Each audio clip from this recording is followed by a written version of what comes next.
welcome back with another... No, it's not another one. Today I'm going to start my 5-day recap of the animated series. The first episode, as I promised before in the schedule, it will be characters and development.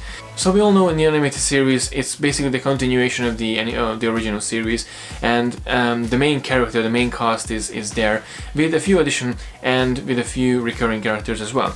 In terms of the cast, we have Kirk, Spock, McCoy, Scotty, Uhura, Sulu, but no Chekhov. The only reason I could actually have found in his non-appearance in Star Trek animated series is because of budget cut. They didn't really want to get as much people involved in the series. So, but instead of Chekhov, we got RX, the Dosian, and Murex, the Kaitan. Both of them were interesting characters, and I really liked RX.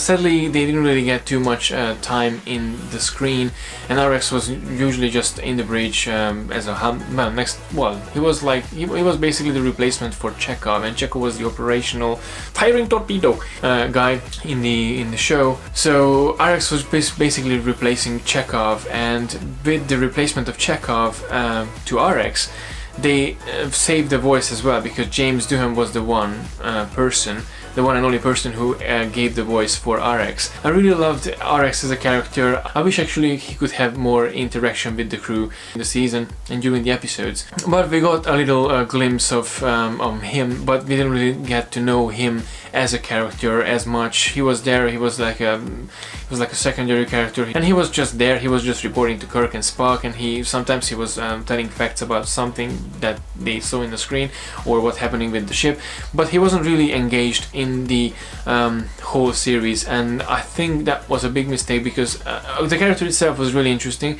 and I wish actually he could have stayed longer in the animated series, and we could have known actually something about his race and his personality as well. Murex was another interesting character.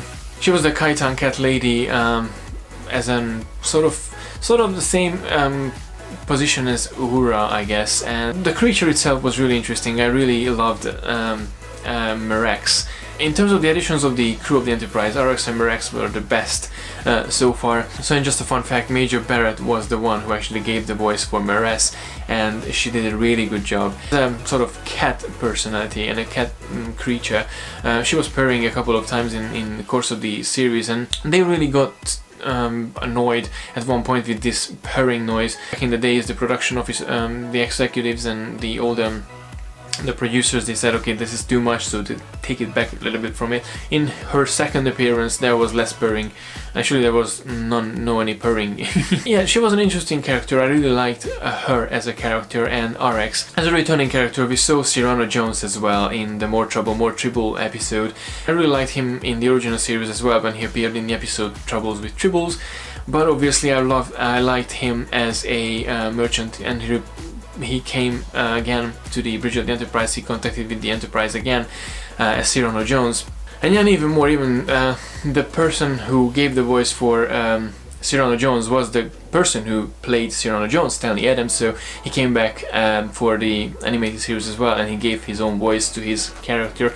So it was a really nice touch, and that episode was actually one of the best one. But back to the characters, obviously we saw Harry Mudd as well, and I already stated my dislike towards Harry Mudd, and obviously in the last episode we saw Robert April, the first commanding officer of the Enterprise, and actually I think that was the only reference and the only occasion when Robert April was in the Enterprise as a guest character. In terms of the trio, Kirk, Spock and Bones, they did the same performance as they did in the original series. The big surprise for me was totally Lieutenant Uhura, because she was just amazing as a leader. Her leader abilities came across in the first season episode called The Lorelei Signal. So she was just brilliant. She remained in the Enterprise as a commanding officer because Kirk, Spock and Dr. McCoy was down there in the planet, and they actually decided to age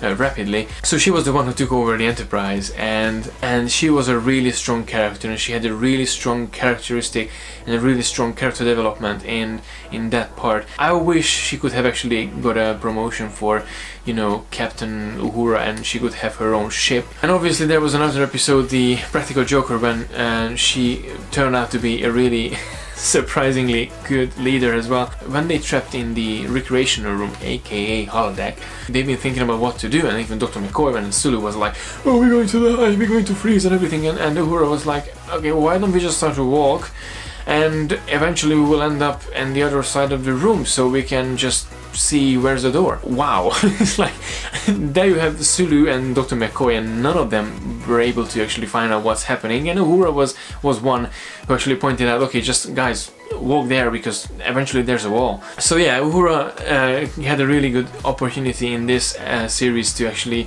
you know, grow as a person, and she did. She was really a leader in some of the episodes. I wanted to see her more involved in, you know, commanding the Enterprise, and as a characters I really enjoyed watching the episode called Bam. Bam was an interesting character as well. Still haven't really got an explanation, and I'm still looking for clues how the Pendronians work, because, you know, they can detach themselves and they can just float around the room, you know, legs and arms and heads and everything, and they're just like separate beings.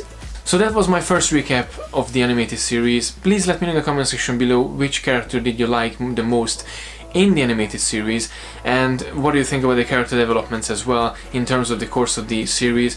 I would really love to hear your opinion in this topic. And stay tuned for tomorrow for another recap of the animated series. Tomorrow I'm going to discuss the top 3 worst and best episode of the animated series. Don't forget to like and share the video, and don't forget to subscribe to receive all the geekiness twice a week. And until next time, till tomorrow, live long and prosper.